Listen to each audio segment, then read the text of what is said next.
Did you have managerial aspirations? Well, you know, to me, it got toward the end.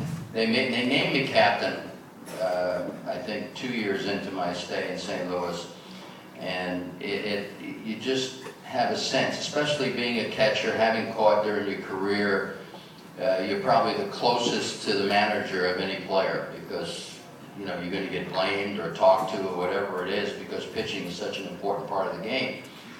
And I think toward the last couple of years in St. Louis, I just felt this was something I wanted to do. And then I went over to the Mets, and the interesting part about becoming a manager, you know, I played there in '75, had a horrible year. And I remember telling Joe McDonald, who was the general manager, if I can't do better next year, I'm going to quit. I mean, I just flat out was going to quit. I went into a workout regimen, which at that time wasn't something that the players did. You know, we're talking about the mid-'70s, because I think weight training came in just about at that time, maybe toward the late '70s. And I hit 300, but I was platooned and I didn't play a whole lot. And in '76, that year, Joe McDonald came up to me and says, how would you like to be traded to the Yankees?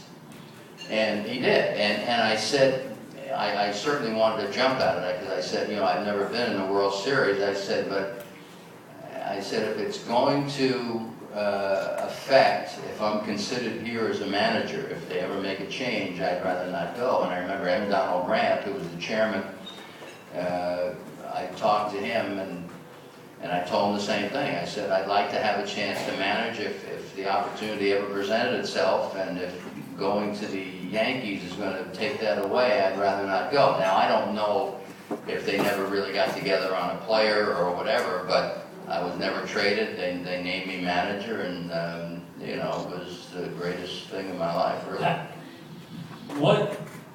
How do you describe those managerial years? You managed a lot of games, a lot of teams. Only had one team that was very successful. That was you know, enormously successful, and that team was very streaky. What do you take back from all those? What do you take back from those pre-Yankee managerial years? Just a lot of learning and realizing it's all about people. I don't care what line of business you're in, and I know we're in the technology phase of our life. I mean, we've all seen the movie Social Network, and I mean, it's so impersonal anymore. But to me, if you're going to get a job done, people are going to have to do it. And the one thing that I appreciated as a player was the personal contact you had with your coaches, your manager. And as a player, I just felt my strength was, you know, being able to talk to people, trying to make sense to people. And you know, even though when I took over the Mets there in '77, you know, it was, you know, Mrs. Payson had passed away, Yep. and you know, Mr. Payson certainly wasn't into baseball like she was, and there was the austerity program going on, and you know, I find a way to make your club believe they can beat teams, and that was really, I think, it was a great training ground for me. Being able to manage the Mets as opposed to maybe a club that was going to fight for a pennant, because you realize that you learn more when you manage those types of teams. You know, I was named on May 31st, 1977, and 2 weeks later we traded Tom Seaver. So I got my initiation very, very quickly, and then you realize that.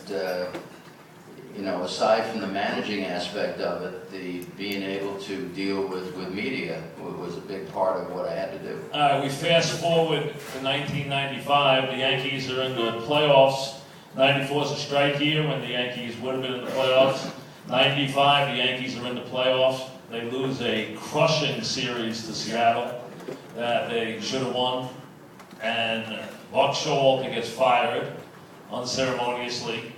And out of nowhere comes Clueless Joe, as the headline read. You're a New York guy. Did Clueless Joe bother you? Well, at the time, you know, we were living in St. Louis, my wife Allie and I. She was pregnant with our daughter. And we moved from St. Louis to Cincinnati, which is her hometown, because I knew now I have no job, and I know if I'm going to go interview for jobs, I want to make sure she was I could leave her and go and interview because she was from Cincinnati. She had 15 brothers and sisters, and she had plenty of support there.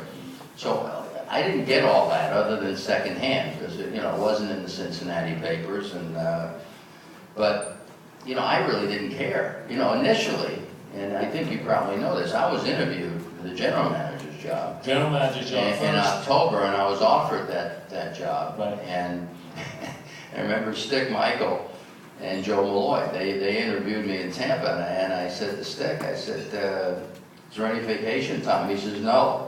The general manager, you work 13 months a year when you work as a general manager for George Steinbrenner. I said, I can't do that. I said, my wife is, 7 months pregnant at the time. I said, I really can't do that. So I went home. I said, if you want to give me a call, if you have any, if you want information on things I may know, I'll certainly give you that. And then I get a call about 10 days later from Arthur Richmond, the late Arthur Richmond, who was George's assistant, and said, are you interested in managing the Yankees? And I said, sure.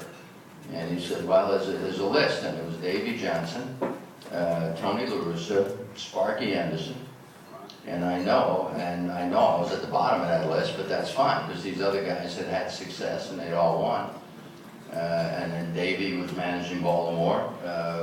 Tony took the St. Louis job, and Sparky retired during that replacement session, and I got it by default, and it was probably the greatest thing that ever happened to me.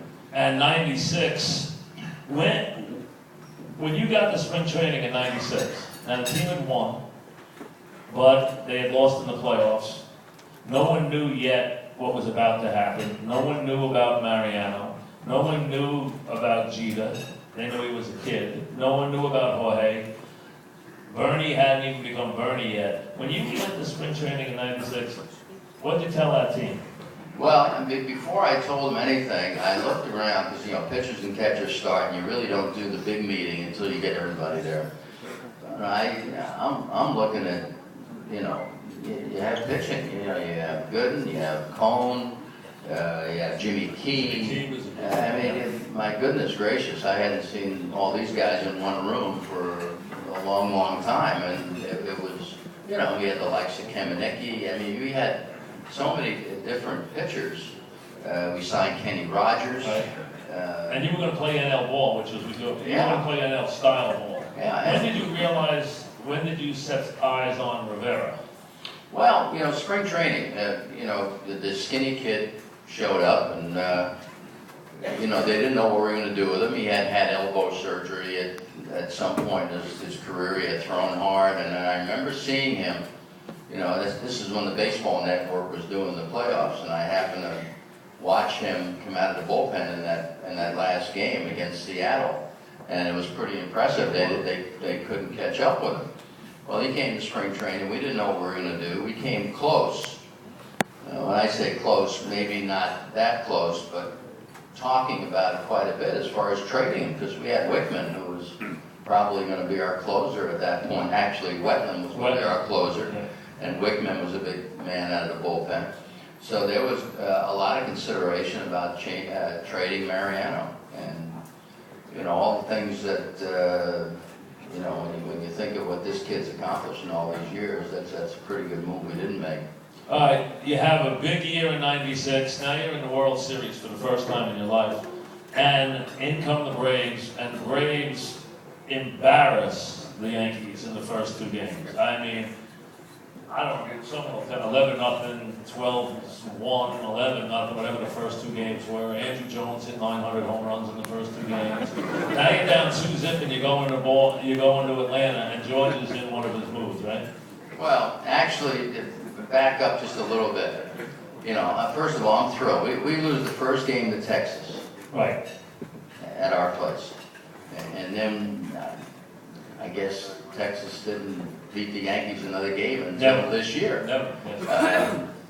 And we beat them the next day, luckily, because it was raining and the ball slipped out of somebody's hand, and we wind up tying the series, then winning 2 games in Texas, and now phase 1. Then we go in, in Baltimore. We had to play them to go to the World Series.